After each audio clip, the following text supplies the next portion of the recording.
السلام علیکم، welcome to my channel Free Speak. دوستو، آج کی یہ میری کہانی کسی کی زندگی پہ گزری ہوئی ایک سچی اور سبق آموز کہانی ہے۔ کہانی سننے سے پہلے میری گزارش ہے کہ آپ میرے چینل کو سبسکرائب کر دیجئے اور ساتھ میں دیے گئے بیل آئیکن کو پریس کر کے آل نوٹیفیکیشن بٹن کو سلیکٹ کر دیں۔ آفس سے واپسی پر میں گیٹ کھول کر گھر میں داخل ہوئی تو مجھے عجیب سی سوگواری کا احساس ہوا۔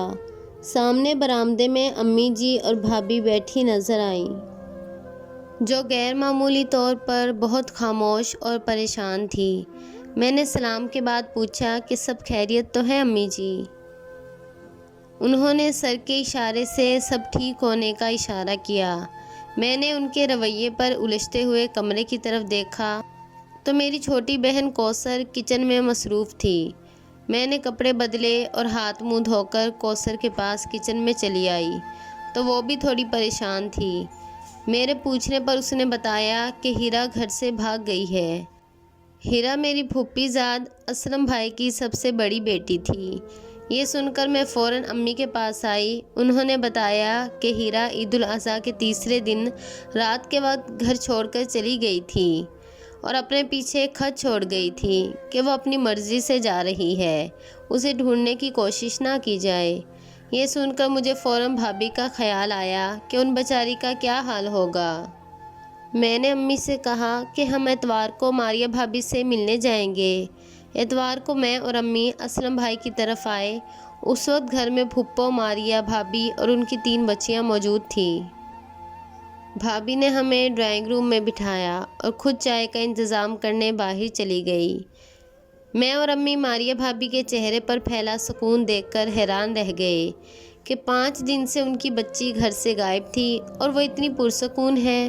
امی پھپھو سے باتیں کرنے لگی۔ میں چپکے سے اٹھ کر کچن میں چلی آئی جہاں ماریہ بھابھی چائے بنا رہی تھی۔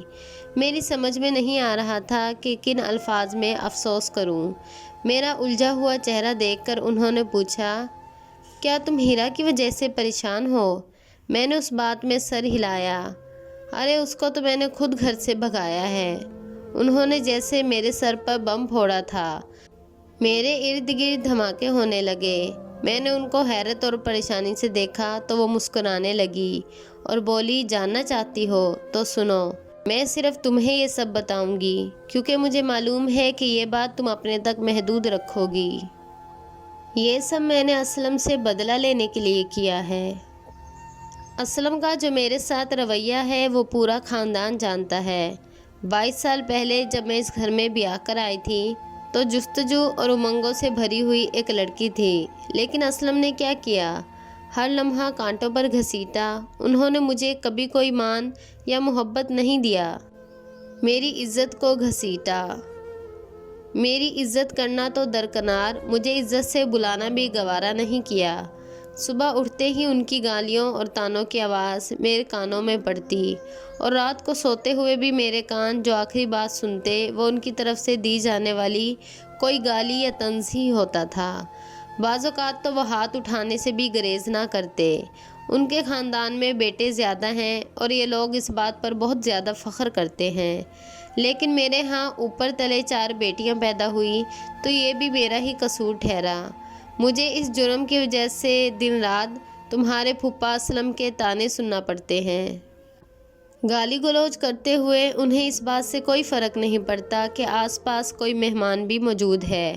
ہر وقت اپنے خاندان کی عزت اور شرافت کا راگ گاتے، اور میں نے کبھی یہ نہیں سوچا کہ جس طرح کی وہ زبان استعمال کرتے ہیں اس سے ان کے خاندان کی شرافت کتنی ظاہر ہوتی ہے۔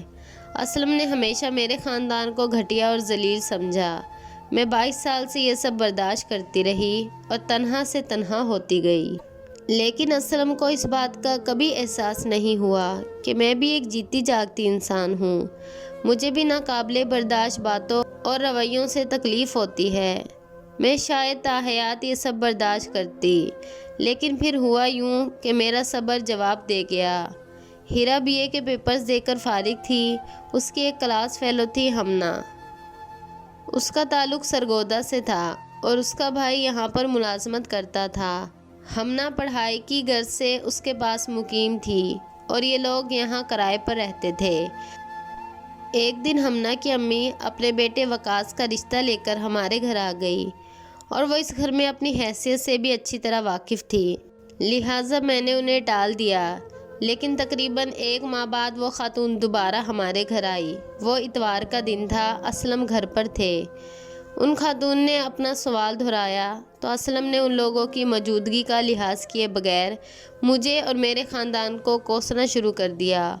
اس وقت میرا دل چاہا کہ زمین پھٹے اور میں اس میں سما جاؤں۔ وہ خاتون شرمندہ ہو کر واپس چلی گئی۔ ان کے جانے کے بعد اسلم نے مجھے اور ہیرا کو مارا پیٹا اور الزام لگایا کہ ہیرا کا اس لڑکے کے ساتھ چکر تھا اور میں نے اس کی حوصلہ افزائی کی ہے۔ یہ الزام میری بیٹی سہ نہ سکی اور اس نے خود کو ختم کرنے کی کوشش کی۔ اسلم نے اپنے بھائی کو فون کیا اور ان سے کہا کہ وہ اپنے بیٹے سے ہیرا کا نکاح کر دے۔ ان کا بیٹا آوارہ بد مزاج تھا۔ اس وقت میرا دل چاہ رہا تھا کہ میں ساری دنیا کو آگ لگا دوں اور ہر چیز کو تہس نہس کر دوں۔ میں نے اس گھر میں جیسی زندگی گزاری تھی، اب ویسی ہی زندگی میری بیٹی کا مقدر بننے جا رہی تھی۔ اس روز پہلی بار میرے اندر اسلم سے انتقام لینے کا جذبہ پیدا ہوا۔ میں نے وقاص سے کہا اگر اسے میری بیٹی 2 کپڑوں میں قبول ہے تو میں اسے رشتہ دینے پر راضی ہوں۔ کچھ سوچ بچار کے بعد وقاص نے اپنی رضامندی دے دی کیونکہ وہ ہیرا کو چاہتا تھا۔ ایک دن میں ہیرا کو لے کر وقاص کے گھر گئی تو اس نے نکاح کا سارا انتظام کر رکھا تھا۔ تھوڑی دیر میں وقاص اور ہیرا کا نکاح ہو گیا۔ ہم دونوں ماں بیٹی گھر واپس آ گئی۔ میں نے اس بات کی کانوں کان خبر نہیں ہونے دی۔ اسلم نے اپنے بھائی کو نکاح کی تاریخ دے دی۔ وہ لوگ نکاح سے 1 روز پہلے ہمارے ہاں پہنچنے والے تھے۔ جس روز ان لوگوں نے وہاں پہنچنا تھا میں نے وقاص کو فون کیا کہ وہ اپنی امانت کو لے جائے۔ وہ آ گیا اور میں نے ان لوگوں کے آنے سے پہلے ہی اپنی بیٹی کو رخصت کر دیا۔ جب وہ لوگ ہمارے ہاں پہنچے تو میں نے آتے ہی شور مچا دیا کہ میری بیٹی تو گھر سے بھاگ گئی ہے، اور ساتھ ہی انہیں اس کے ہاتھ سے لکھا ہوا وہ خط بھی دکھا دیا جو میں نے خود ہی ہیرا سے لکھوایا تھا۔ یہ خط پڑھنے کے بعد تو اسلم مجھے بے تحاشا مارنے لگا اور مکوں کی بارش کر دی، مگر میں بھی ڈھیٹ بنی رہی۔ اس مار کی میں عادی ہو گئی تھی۔ میں نے زبان تک نہیں کھولی۔ تھک ہار کر وہ خود ہی ہیرا کو ڈھونڈنے نکلا، لیکن ابھی تک اسے کوئی کامیابی حاصل نہیں ہوئی، کیونکہ یہ صرف میں جانتی ہوں کہ وقاص ہیرا کو لے کر سرگودا چلا گیا۔ اسلم کے جھکے ہوئے کندھے اور اس کی شکست مجھے بہت سکون دے رہی ہے۔ میں یہ سوچ کر خوش ہوتی ہوں کہ اب اسلم کو محسوس ہوتا ہوگا کہ بے عزتی کسے کہتے ہیں۔ جب لوگ اسے یہ کہتے ہوں گے کہ اس کی بیٹی گھر سے بھاگ گئی تو اسے کیسا محسوس ہوتا ہوگا۔ اب وہ اپنے خاندان کی شرافت کے قصے نہیں سنا سکے گا اور نہ ہی میرے خاندان کو نیچ اور گھٹیا کہہ سکے گا، کیونکہ اس کی بیٹی نے خود ایسا کام کر دیا ہے جو اس کے لیے زندگی بھر ناسور کا باعث بنا رہے گا اور وہ عزت سے سر اٹھا کر نہیں جی سکے گا۔ بھابھی کی بات سن کر تو جیسے میری زبان کو تالا ہی لگ گیا تھا۔ وہ آرام سے یہ سب کہہ کر چائے کی طرف متوجہ ہو گئی اور میں خاموشی سے اٹھ کر اپنی امی اور پھپھو کے پاس جا کر بیٹھ گئی۔ مجھے خود بھی اسلم بھائی کا رویہ اور بولنے کا انداز کبھی بھی پسند نہیں تھا۔ ماریہ بھابھی نے اسلم بھائی سے ایک ایسا انتقام لیا، انہیں یہ احساس بھی نہ ہوا کہ وہ صرف اسلم بھائی کی نہیں بلکہ ان کی بھی تو بیٹی تھی، جسے وہ اپنے ہاتھوں غیروں کے حوالے کر چکی ہے اور اپنے ہاتھوں باقی 3 بیٹیوں کا مستقبل بھی تاریک کر چکی ہے۔ نہ جانے وقاص کے گھر والوں نے ہیرا کو قبول کیا بھی ہوگا یا نہیں۔ دوستو، امید ہے آپ کو ہماری کہانی پسند آئی ہوگی۔ آپ بھی اپنی قیمتی رائے کا اظہار کمنٹ سیکشن میں ضرور دیجیے گا۔